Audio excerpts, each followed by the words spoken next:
এই পৃথিবীতে কেউ কাউকে জায়গা করে দেয় না, জায়গা করে নিতে হয়।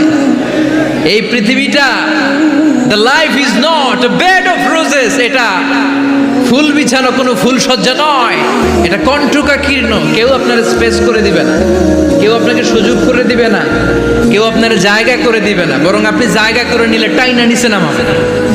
কথা বলেন। এজন্য কখনো অলসতাকে স্থান দেয়া যাবে। রসুল বাত্তালি দুক্কানু শয়তান, অলস মস্তিষ্ক শয়তানের আড্ডা। অলস যদি কেউ থাকে এটারে টেনে বেঁধে কাজে নামাবে, পারা যাবে?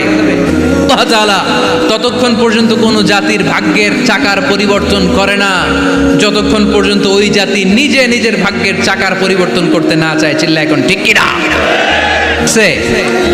আমরা আজকে অলসতাকে নো বলে যাবো এই মাহফিল থেকে। অলসতাকে আমরা কি বলবো? আওয়াজ করে বলতে হবে। অলসতাকে কি বলবো আমরা? মুমিনের জীবনে কোনো অলসতা নেই। যখন আমরা এই সিদ্ধান্তে আসতে পারবো যে আমরা অলস সময় কাটাবো না, আমরা আমাদের